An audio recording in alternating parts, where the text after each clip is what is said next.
Hello, V Squad, and welcome back to another episode of V Girl TV.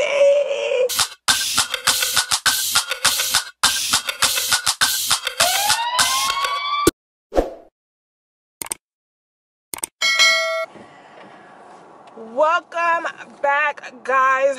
Welcome back to my canal, the YouTube. So I kind of wanted to just hop on here. Well, I wanted to do this video, in this setting, because, you know, I just want to provide you guys with content, and this is what my everyday life is like. So right now we're vlogging from the car. We're vlogging from the car today. So this particular video is really geared towards my black expats. And the reason why I'm even like focusing more so on the black expats coming from the US, and you know, the young black expats that are woke and are B1 first. If you do not know what B1 is, then this message has nothing to do with you. So anyway, the reason why I am even talking about this is because I get so many questions from people, and they usually ask, you know, what is racism like in Panama? How do they feel about black people? How do they feel about this? And I get it, you know. If anybody understands your pain, I understand your pain. I understand it completely.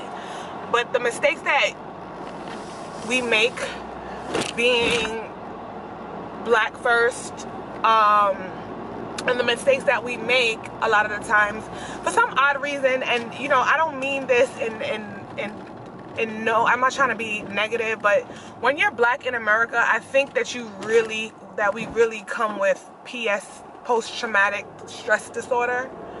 And I say that because in America, everything is race related. Everything has to do with races. Race is all over. It's like planted in front, like.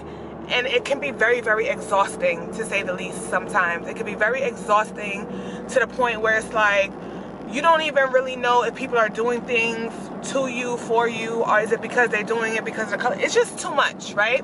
So when we're moving to other countries, and especially here in Panama, people are going to question that. And I get it. You're going to question it. You're going to want to know if you're going to experience the same things that you're going to experience in America. And I keep on saying, no, you're not going to experience the same things. But keep in mind that when you come to this country, you got to let your guards down. You have to let your guards down. And I know it's hard because, you know, we've endured so much in the States. A lot of us have endured a lot, you know, and you deal with a lot, and I get it. But when you come here, you have to try to bring your guard down just a little bit if you want to enjoy life. So I say that to say, you're not going to experience those things. Half of the things that you experience in America, you're not going to experience that. So one mistake that black expats make when coming to Panama is that they automatically assume that you're going to experience the same racism that you experience in America. And I'm just like, okay, guys. And then sometimes you bring that energy, and it's not always a good energy. So you kind of want to just, you know, leave that alone. The second thing that you guys do, or that we do, I don't want to say you guys because I am included in that too, is that you ask, oh, where is there predominantly all black? I want to live in an all black community. Affluent, or where can I live in an all-black community with people that have money, or whatever the case may be. You want to live in a certain demographic, or you want to live amongst solely this demographic of people, and they have to have this demographic, they have to make this amount of money. And I'm trying to explain to many of you guys, and this is why I always say, if you want to experience firsthand what Panama is like before moving here, or why I say that you should always come here first to see, we do not, here in Panama, that does not exist, okay? If you want to live in an all-black area or all-black community, that's fine. I'm not saying that all-black communities do not exist, because you can go to places like Bocas del Toro, you can go to places like Colón, which is also not completely all-black either. You're not going to really find that here. It's the this is a more so of social class. social status, maybe, like, so when you come here with that mindset, like, oh, I only want to live around black people, or I only want to live around black affluent people, like, that doesn't exist here, because they don't see race the way we see race in America. So that's the second thing that I'm just like, you know, that's another mistake that we make when we come with that mentality, like, oh no, I only want to live around black people, or I only want to, and I mean, I get it, you know what I mean? I 100% get it, but that is not the dynamics here, to say the least. So, you know, you got to get that mindset out. You got to have that mindset out, or else you're going to be stifling yourself, and you're actually going to ruin, you're not going to see the joy in actually living here. So that's another mistake that I feel that, you know, black expats make when coming here.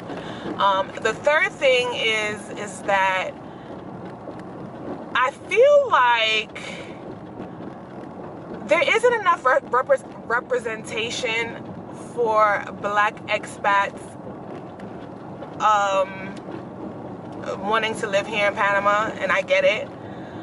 But based on what you see, you know, most of the times you see like boquete, everybody's talking about boquete.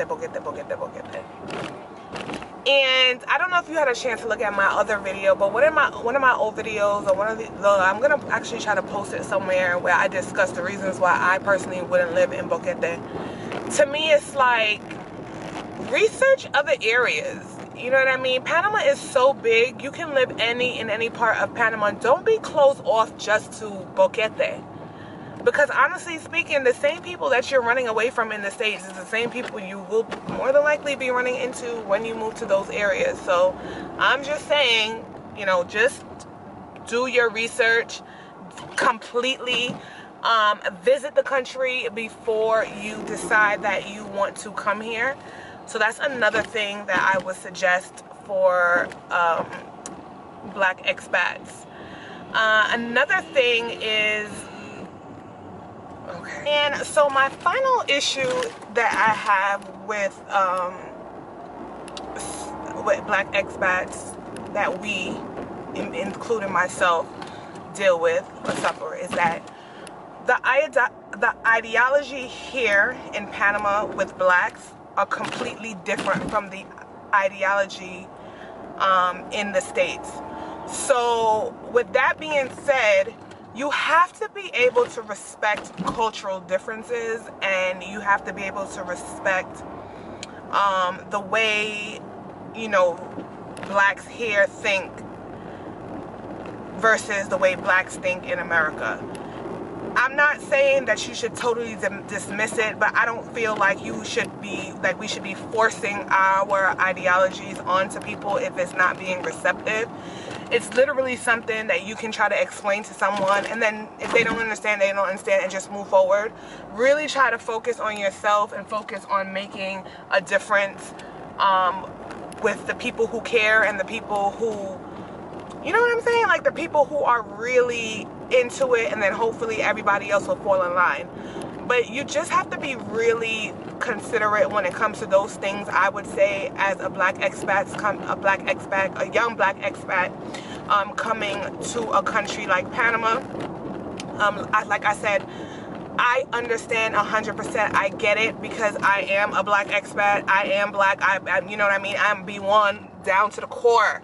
So I get it. I 100% get it. But I just want you guys to keep in mind those things when you decide to move here, or even before you're going to move here, whatever the case may be. Just think of those things. Anyway, guys, with that being said, this concludes my video. I have to work. I have some packages that I actually have to deliver to some of the customers. So I will be out and about all day. But as usual, I thank you guys so much from the bottom of my heart for just listening to me and my shenanigans. If you like my video, make sure you like it. If you like my channel, make sure you subscribe and share it, guys. I don't think you guys realize how important it is for you to subscribe to the channel. It is free. It costs you absolutely nothing, and by you subscribing to the channel, you will help me to be able to reach other people and to help other people who may want to join this journey. So please guys, do me that solid. With that being said, as always, peace and love.